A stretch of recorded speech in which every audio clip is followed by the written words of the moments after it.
Om Namo Bhagavate Vasudevaya. Om Namo Bhagavate Vasudevaya. Om Namo Bhagavate Vasudevaya. Srimad Bhagavatam, Canto 1, Chapter 7, the son of Drona punished, text number 29, which has no purport.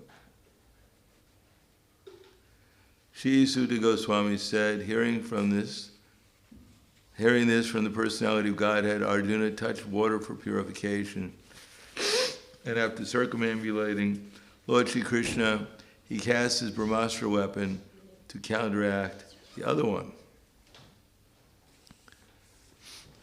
When the rays of the two Brahmastras combined, a great circle of fire, like the disk of the sun, covered all outer space and the whole firmament and the planets. Purport. The heat created by the flash of a Brahmastra resembles the fire exhibited in the sun globe at the time of cosmic annihilation.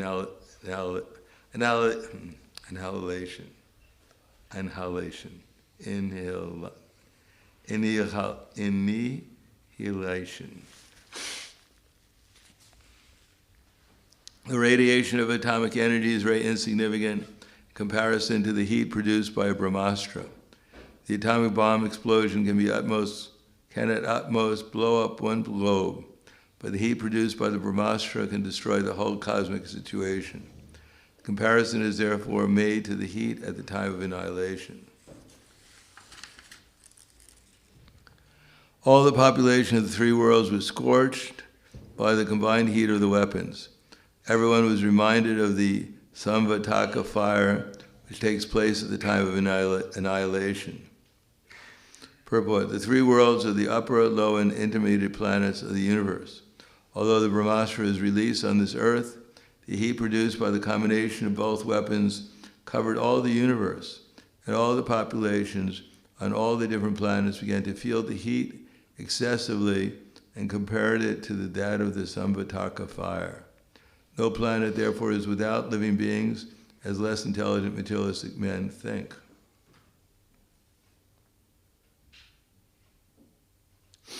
Text 32. Prajopadravam alakshya loka vyatikaram chatam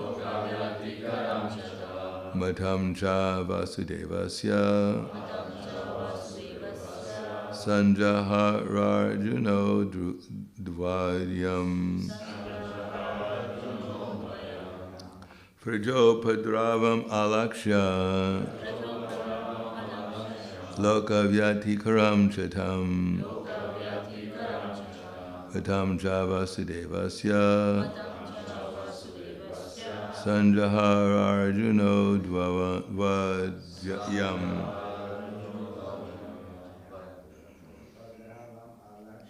prajopadravam alakshya loka vyatikaram chatam matam cha vasudevasya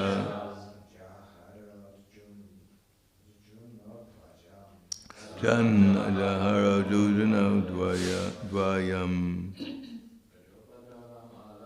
prajopadravam alakshya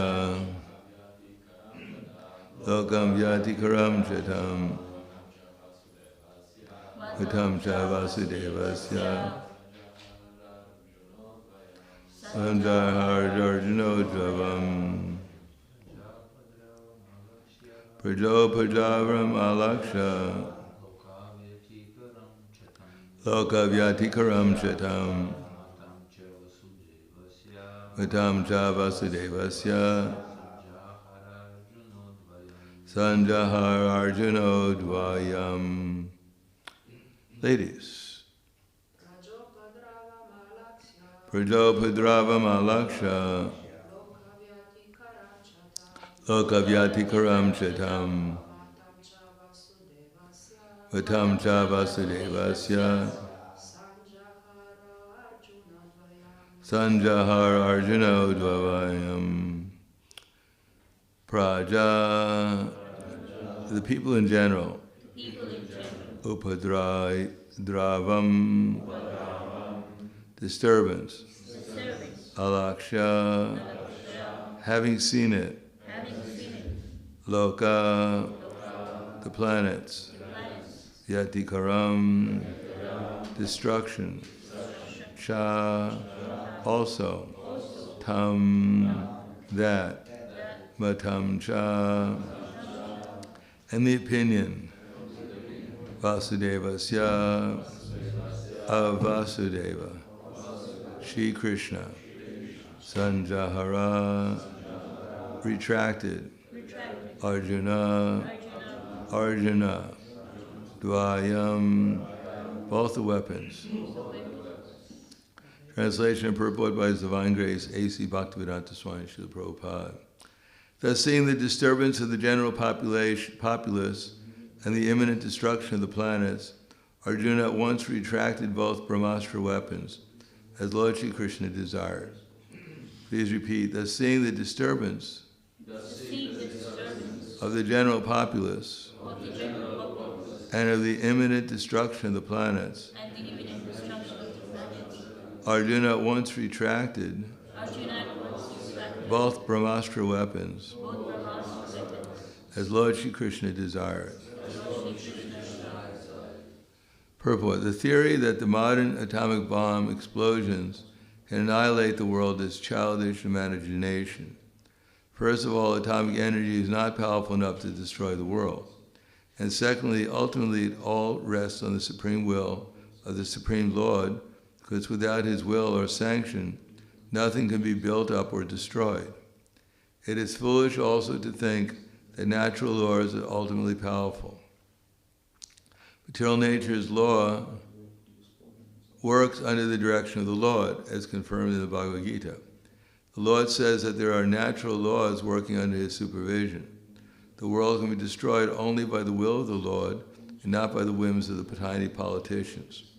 Lord Shri Krishna desired that the weapons released by both Drona and Arjuna be withdrawn, and it was carried out by Arjuna at once. Similarly, there are many agents of the all-powerful Lord. By His will only can one execute what he desires.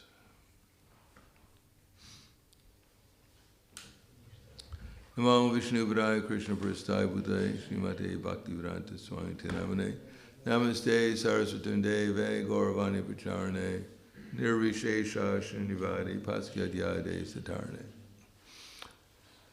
When Krishna says in the Bhagavad Gita that He's the controller, it also means that He's the proprietor. That He's a proprietor under my direction, producing all moving and non-moving beings, and by its will this manifestation is created and annihilated. And how He does it, for instance, He also mentions samam sarveshu bhuteshu tishtantam parameshwaram vinasya vavanashantam yakpashyati sapashyati. One can see that accompanying the soul is the super soul in all bodies. And he knows that neither the soul nor the super soul within the destructible body is ever destroyed. He can actually see. Samam pashanhi sarvatra samavastitam ishvaram nihinnastyatmanatmanam tato param gatim. One who can see that the super soul in all bodies is equal everywhere, does not degrade himself by his mind, and thus he approaches the supreme destination. In other words, one who can see that everything is happening by the will of Krishna. Of course, it doesn't mean that Krishna wants what's going on. He wants that the souls listen to him and follow his directions directly through his internal energy, rather than obeying him externally by following his external energy, indirectly by following his external energy. But that's our will. That's our free will, whether we choose to follow Krishna directly or indirectly. But we have to follow Krishna. If we choose indirectly, then Krishna makes the arrangements accordingly through his energies. And if we follow him directly, then Krishna makes the arrangements accordingly. But nothing's happening outside of Krishna's will. Fearfulness means, as it says in the Srimad Bhagavatam, that abhayam, what is it? That one becomes fearful when, as soon as he thinks that there is something viparitam cha, that when he thinks that when one gives up devotional service to Krishna and becomes his competitor, then at once he becomes fearful. So that's the translation, at least. In other words, as soon as we forget our relation with Krishna, then we're captivated by the material energy, and our reward is we become fearful. If that's, you call that a reward. The result is we become fearful. And fear is due to our misidentification with this body and not lack of understanding of what's actually going on. When we think that there's something apart from Krishna, then of course, and we forget who we are, and we become Krishna's competitor rather than his servant, his cooperator, then we find ourselves in an uncomfortable situation, uncomfortable consciousness. Mamaivam so jiva loke jiva bhutak sanatanam manakshastran indriyani prakriti stani karshati. The living entities in this material world are all my fragmental parts, and they're all eternal, but due to conditioned life, they're struggling hard with the six senses, which include the mind.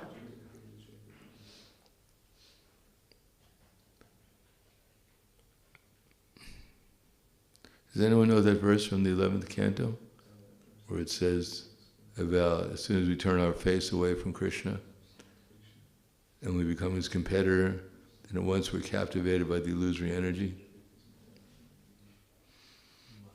What's that? Bhayam dvitiya bineshitasyad isharabatasya viparyo smriti. So bhayam dvitiya bineshitasyad.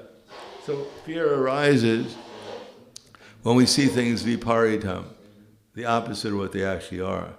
Instead of becoming Krishna's servant, bhayam dvitiya bineshitasyad isharabatasya viparyo smriti. When our memory becomes perverted and we think ourselves to be Krishna's competitor rather than his servant, then we become covered with fear, we become influenced by fear.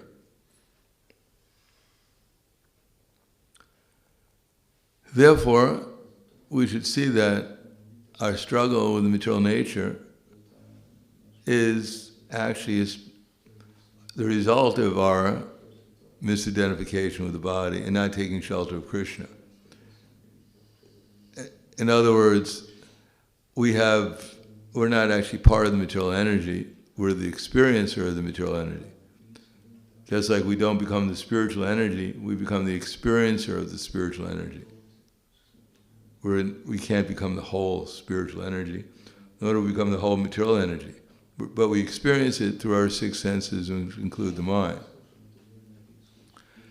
And therefore, the material nature means a struggle to survive, which no one does. Even Brahma, according to the agents of the council of Kamsa, the council said that even Brahma is sitting meditating because he's afraid he's going to die soon. And it's a fact, Brahma his life is halfway over. He only has 150 trillion, approximately 15 billion years left to live. So he's in anxiety. But of course, we're going to outlive Brahma, all of us, so there's nothing to worry about.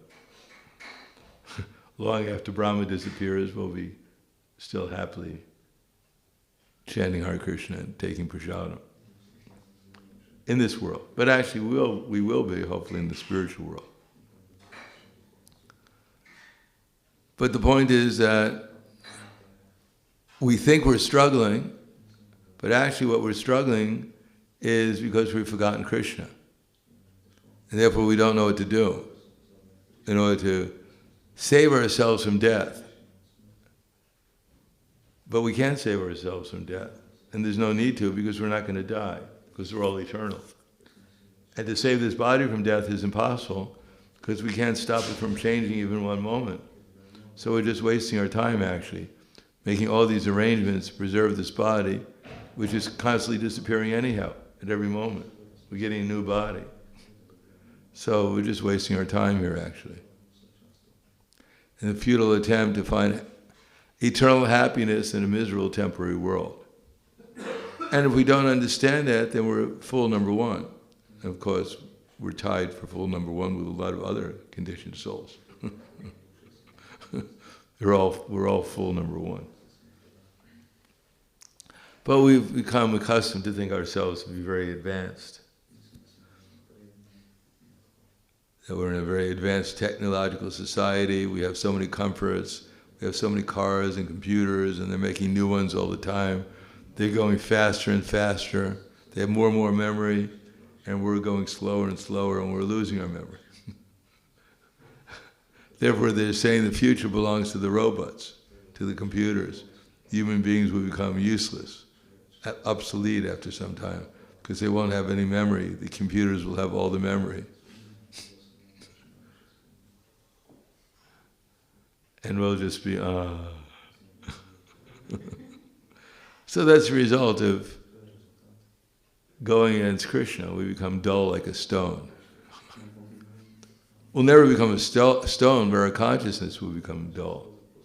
Therefore, shariram yad avapnoti yatschapyu kramati shraha grihi vaitani samyati vayora ganda ivajyat. The living entities carry their different conceptions of life, one body to another, as the air carries aromas, and thus they take one kind of body and again quit it to take another. So if we develop consciousness in the modes of material nature, then we have to take another body. Hopefully we develop, at least try by the process of devotional service, at least develop consciousness in the mode of goodness. Trying to come by the process of devotional service, we become purified of the lower modes, and we come to the mode of goodness from which we can transcend and become fixed in Krishna consciousness. In any case, the mentality we have at the time of leaving this body will determine where we go.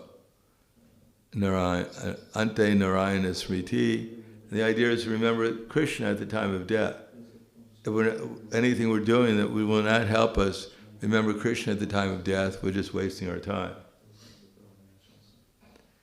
But that's all right. We've been here since time immemorial. We have a lot of time. We've wasted a lot of time already.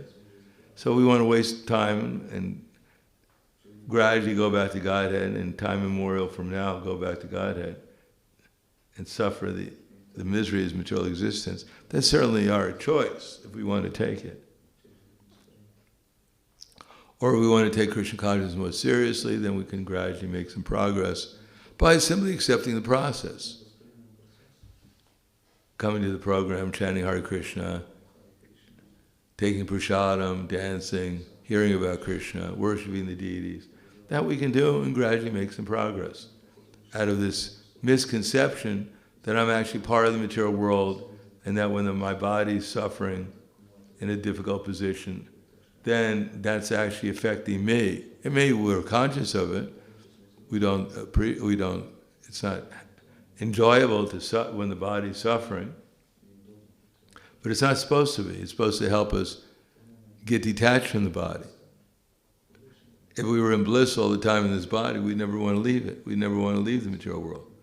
But that's not how it works. Because bliss means coming in contact with Krishna, and the material world means to go away from Krishna. And the more we go away from Krishna, the less we feel our natural experience of happiness and enlightenment. So it's not supposed to be like that. We can't reject Krishna, who is the source of all pleasure, and feel unlimited pleasure. It doesn't make any sense.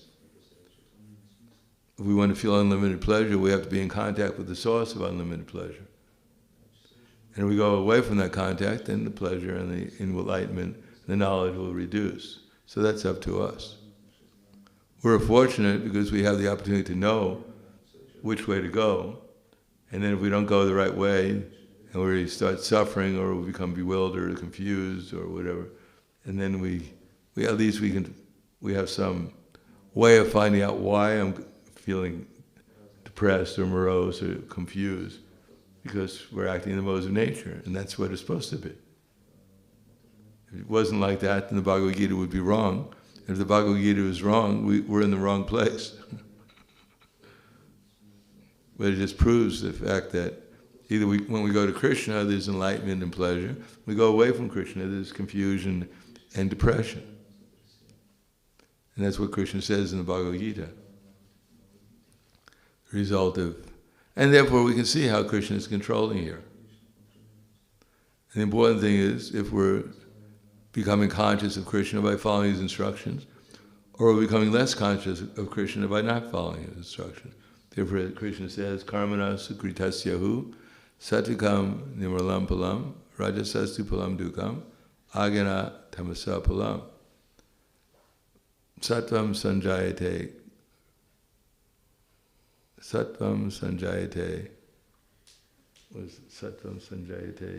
couldn't be karma.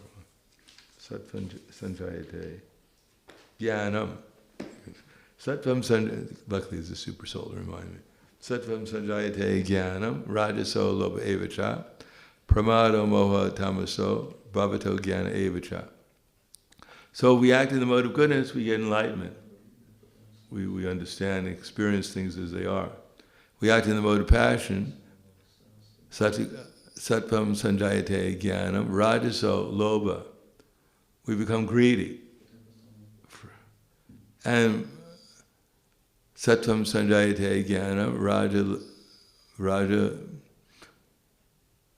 sattvam sanjayate jnana raja tamas loba evacha pramado moha evacha pramado moha tamaso bhavato jnana evacha. When we act in the mode of ignorance, we get ignorance, we get ajnana, loss of knowledge.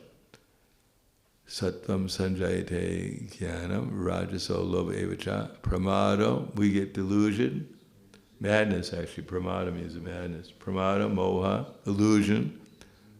Pramada, moha, tamaso, bhavato jnana, and we lose our intelligence. We act in a way which is contrary to our actual interest. So that we can see, that's why Bhagavad Gita works, because it's based on the fact that we're supposed to recognize Krishna as the controller and therefore become controlled by him rather than controlled by the illusory energy. And if we don't, then we can see how the illusory energy works, either by enlightenment or by greed or by madness or illusion or loss of intelligence. We can see how it works, and therefore that also develops our faith in the Bhagavad Gita. And faith that Krishna is actually the controller here. Therefore, Prahlad Maharaj said, in this world there's no enemy except for the uncontrolled mind. If we allow our minds to be carried away by the illusory energy, then that's what we get, is one of those three experiences. If we allow ourselves to be controlled by Krishna, then at least we'll come to the mode of goodness by transcendental experience. At least we'll become purified, so our steady state will be in the mode of goodness, and eventually we can fix our minds completely upon Krishna and transcend them and actually come back to our original state of transcendental consciousness. That is our normal state. We're eternally in transcendence. Unfortunately, our consciousness is now merged in the material energy, and therefore we imagine ourselves to be part of it. So I'll stop there. Thank you. Any questions? Yes. Microphone. There's a question.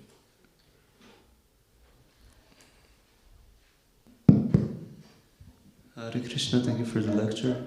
So we as devotees, we try to serve Krishna, but at the same time we still have this tendency to turn away from him, and so how we can overcome that?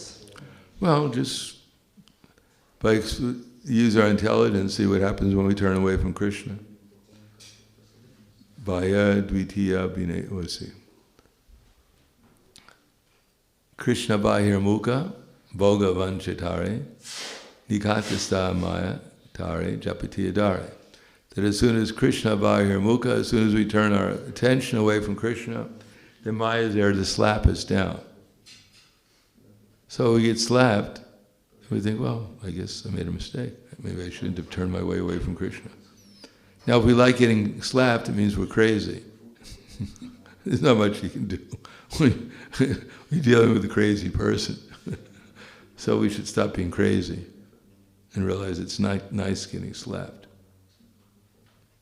Better to get hugged by Krishna than slapped by Maya. Anything else? Yes. We have a question there. I was thinking about sounds and kirtan, and it's related to book distribution. So generally, I approach the younger people, like university and younger working class, like that. And something that I always struggle with is the business class people. This book is a good investment. You get unlimited returns if you give donation. Got to talk in terms of business. Yeah, they're more difficult, but because we're not accustomed to how to deal with business people. But they have their way of dealing things with too, that they appreciate. But that takes practice, but I don't know. And they may not, for us, because we don't look like business people, they may not be, generally people like to relate more to the people who they're more familiar, that looks like them, that they can relate to. So, you probably look like you're not a big businessman. So better stick with the younger people, and once in a while try the businessmen. See if you can figure out how to get them to take a book. Don't waste a whole lot of time. I did with one accountant in Zurich, and few, but generally they don't stop. But he was just parking his car or something. He was quite relaxed, so that's why I got him on the right time. But otherwise, they are usually just so much in rush, like they are running. And something that I've noticed is that you can't juggle with these people. You have to be so straightforward with them. Yeah. Because one time I said, "You look so happy." He's like, "What do you want from me?" And then I said, "Okay, I'm showing these books." He's like, "I'm not interested." And then he just walked away. So you have to tell him, yeah, we want as much money as you can give us. Because we're giving you a good business deal, we expect a good return on it. We're here to help you make a profit, and ourselves too. Anyhow, whatever, you have to try to. If you want to, then Krishna will send you the right people. If you really want to learn how to deal with the business people, then he'll send them to you if you try, and then pray for the intelligence, and Krishna will reveal to you how to deal with them. But they may not be as innocent as other people might be. They may have a whole thing. They may have a lot more on their minds than an innocent young person. Therefore, you need more potency to deal with them. Anything else? Hvala Grantaraj Srimad Bhagavatam ki jai, Srila Prabhupada ki jai, Gaur Premanande.